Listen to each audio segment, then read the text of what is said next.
Those are the ladies making all the noise in the background. Sorry.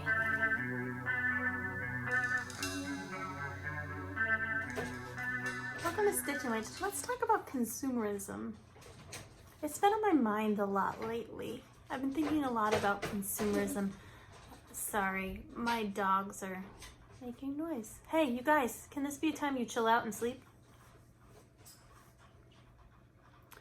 Consumerism has been on my mind a lot lately, and our culture of, I really know no other way to word this, but I feel like we live in a culture of trash. Like, everything we make with the intention of throwing away. Everything.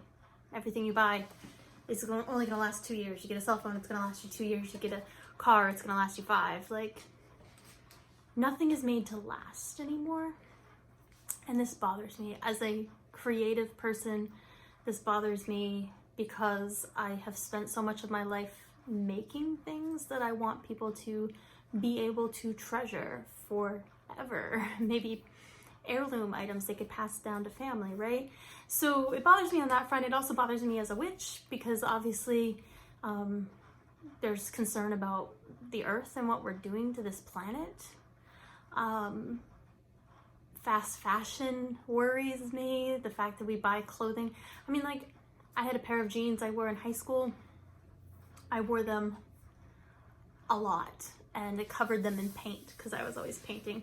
And I had gotten them secondhand from my friend's father who had also worn them when he was in high school. So they were like 30-year-old pairs of jeans then. And I wore them right up until I couldn't wear them anymore because I outgrew them. And they're actually up in my pile of things to turn into other things. I want to turn them into a backpack one day. So yeah, like, things were made to last. And now I feel like I buy a t-shirt and within a couple of washes, I can stick my finger through the fabric. And it really bothers me. And so I've been doing a lot of thinking. In my February roundup, I'm going to talk about, I haven't recorded it yet, I'm going to record it after this, but probably post it before this. So there you go. In my February roundup, I'll be talking about the book Slow, Simple Living for a Frantic World. I just finished reading it for the second time. I read it a couple of years ago. I just reread it just this week. And I've been thinking a lot about this because I feel like the things that I like, the things that I enjoy doing, lend themselves well to a slow living kind of lifestyle. But our collective conscious awareness, our collective view on slow living, on minimalism, on a natural handmade life, these things are always, or I feel like they lend themselves to seem like they're for people in a certain socioeconomic bracket. So a certain economic bracket, at least. I feel like we see it as a luxury to live slowly, as a luxury to live mindfully. And as somebody who was raised in poverty and has spent so much of my life far below even middle class status, I feel like it never seemed like something that was for me. But now that I am in a place, I mean, honestly, the pandemic has done it. The pandemic forced me to be still. The pandemic forced me to work from home. Luckily, I was able to do my job from home.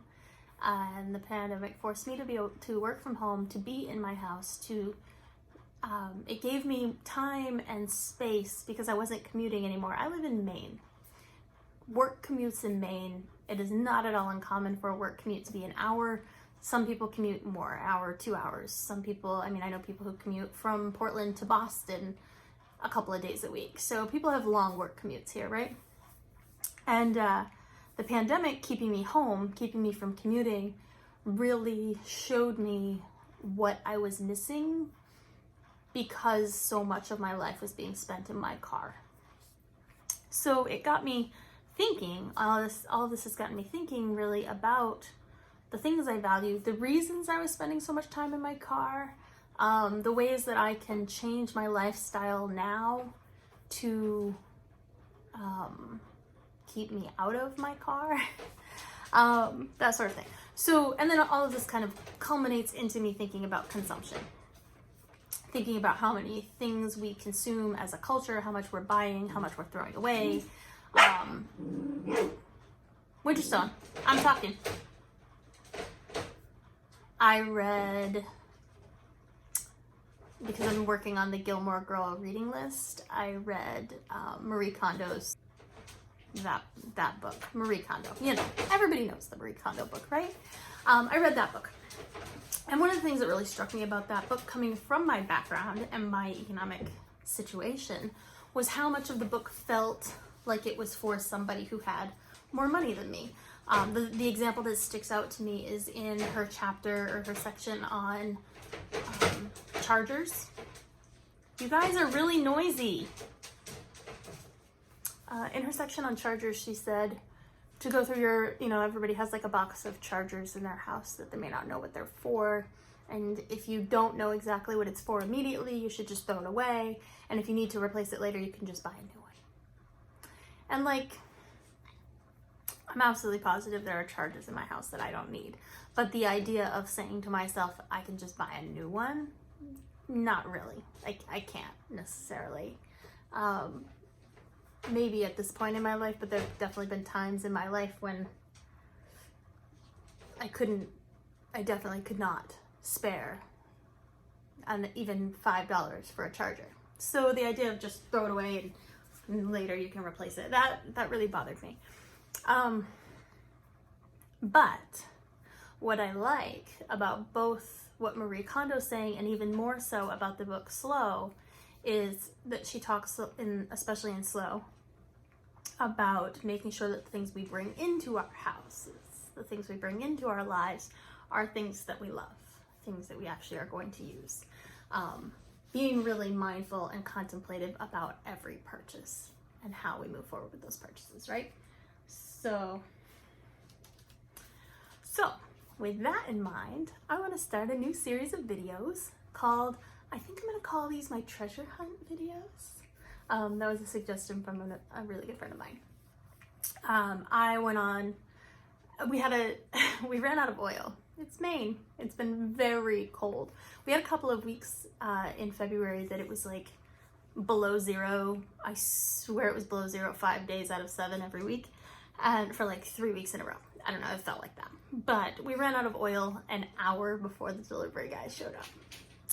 And I didn't want to, I had to prime the furnace to restart it, which I know how to do, luckily, myself, because if I paid the oil guy to do it, it'd be like $50. So I was able to do it myself, but I was sitting down there with my tools that I had to dig out of a cardboard box in my basement, thinking I really need a toolbox. If I'm gonna keep on doing all this like home repair stuff, I need a toolbox. So I was looking around at toolboxes and scrolling through Target and whatever, and then I thought, why am I buying a new one? I live in Maine. Every old farmhouse in Maine probably has an old toolbox in it that nobody's using, right? And I got thinking about my grandfather's old toolbox, which was one of those big green metal ones that was so popular. And I posted on Facebook. I was just like, hey, I want one of these. And I posted like a picture of one. Does anybody have one just lying around in their barn? And somebody did.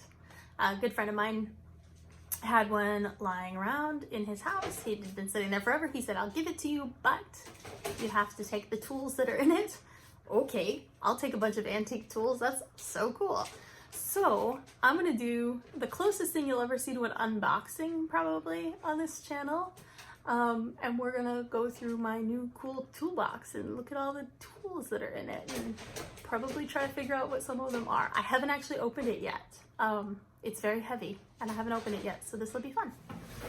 All right, let's see what's in my new cool toolbox. Okay.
Okay, so I have this little magnetic cup that I've had forever that I just have some random little nails and screws and stuff in, and I'm hoping I can do this without it being too scary, that it will sit right in this little part that comes out.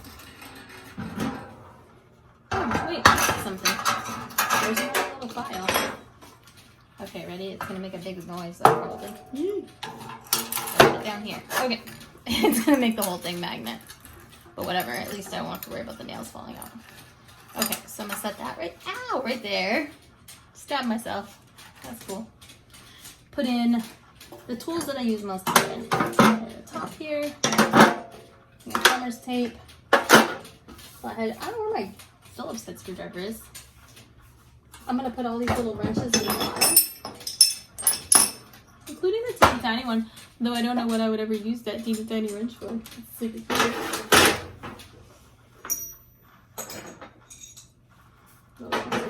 The rest of these, I'm going to do some research on.